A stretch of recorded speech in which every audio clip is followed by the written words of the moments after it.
Hello everyone, આજે હું તમારી સાથે શેર કરીશ તરત જ બનાવીને ખાઈ શકાય અને આખા વર્ષ માટે સ્ટોર કરીને રાખી શકાય એવું ટેસ્ટી અને લાજવાબ ગુંદાનું અથાણું. તો ચાલો ગુંદાનું અથાણું કેવી રીતે બનાવવું તે જોઈએ. તો તેના માટે મેં આ 500 ગ્રામ ગુંદા લીધા છે. ગુંદા આ રીતના થોડા મોટા હોય એવા લેવાના છે. તો હવે સૌથી પહેલાં ડીટીયાનો ભાગ કાઢી લઈશું અને ગુંદાને ફોડી લઈશું. તો આ રીતે ડીટીયાનો ભાગ કાઢી અને ગુંદામાંથી ઠળિયો કાઢી લઈશું. ગુંદામાંથી ઠળિયો કાઢતી વખતે જો વધારે ચીકાશ લાગે તો મીઠાવાળો હાથ કરી અને ઠળિયો કાઢી લેવાનો છે. તો આ રીતે બધા ગુંદાને 2 ભાગ કરીને ઠળિયા કાઢી લઈશું. તો આવી રીતે બધા ગુંદાના મેં અહીંયા ઠળિયા કાઢી લીધા છે. હવે એક બાઉલની અંદર ઉમેરી દઈશું. હવે એની અંદર 2 ચમચી મીઠું ઉમેરી દઈશું. 1 મોટી ચમચી હળદર ઉમેરી દઈશું. 1 વાટકી ખાટું પાણી હવે મિક્સ કરી લઈશું. મિક્સ કરી અને 30 મિનિટ માટે આપણે ગુંદાને રેસ્ટ આપીશું. તો આ વચ્ચે વચ્ચે આપણે આ રીતે હલાવતા રહેવાના છે. હવે મેં આ એક મીડિયમ સાઇઝની કેરી લીધી છે. તો કેરીને ધોઈ લીધી છે. હવે ડીટીયાનો ભાગ કાઢી અને છાલ ઉતારી લઈશું અને ખમણી લઈશું. તો અહીંયા મીડિયમ છીણ થાય એ રીતની ખમણી લેવાની છે. હવે ખમણી લઈશું કેરીને. કેરી ખમણાઈ ગઈ છે. હવે બધી બાઉલમાં ઉમેરી દઈશું અને 1 ચમચી હળદર અને 1 ચમચી મીઠું ઉમેરી દઈશું અને 10 મિનિટ માટે રેસ્ટ આપીશું. ત્યાં સુધીમાં આપણે ગુંદાને જોઈ લઈશું. તો 30 મિનિટ જેવું થઈ ગયું છે. હવે ગુંદાને સૂકવી દઈશું. તો 20 મિનિટ માટે આ રીતે કપડું પાથરીને તડકામાં સૂકવવાના છે. કેરીને પણ 10 મિનિટ થઈ ગઈ છે. તો હવે એને પાણી કાઢી અને એને પણ સૂકવી દઈશું સાથે. તો આ રીતે બધું પાણી કાઢી લેવાનું છે. હવે એને તડકે આપણે 20 મિનિટ માટે સૂકવી દઈશું. તો ગુંદા અને કેરી સુકાય છે ત્યાં સુધીમાં આપણે બોળો વઘારી લઈશું.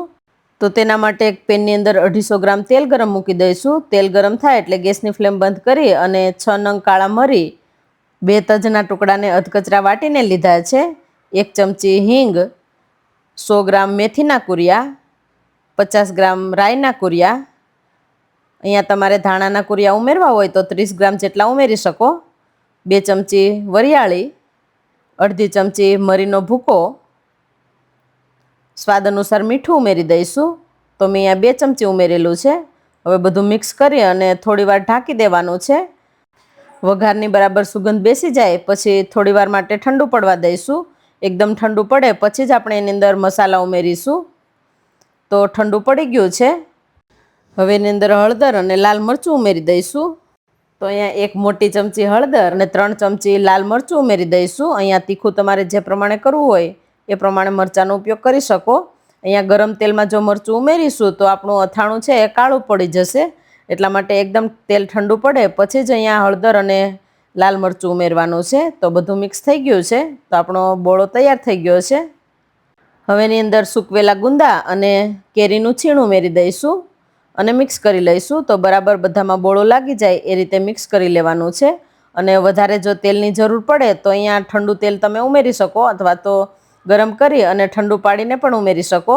તો હું અહીંયા થોડા તેલની વધારે જરૂર પડે છે એટલે ઠંડુ તેલ ઉમેર્યું છું.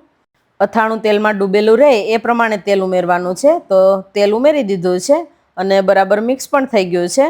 હવે અડધી કલાક માટે આપણે આ રીતે બહાર રાખીશું અને બરાબર મિક્સ કરી અને પછી આપણે એરટાઇટ બરણીમાં ભરી લઈશું. અડધી કલાક જેવું થઈ ગયું છે. હવે મિક્સ કરી અને એરટાઇટ બરણીમાં ભરી લઈશું. તો તરત જ બનાવીને ખાઈ શકાય એવું ટેસ્ટમાં લાજવાબ ગુંદાનું અથાણું બનીને તૈયાર છે. તો તમે પણ આ અથાણાની સિઝનમાં આ રીતે ગુંદાનું અથાણું બનાવશો તો આખા વર્ષ માટે ટેસ્ટ એવો ને એવો જ રહેશે અને ખાવાની પણ ખૂબ જ મજા આવશે. તો તમે પણ જરૂરથી ટ્રાય કરજો. Thank you.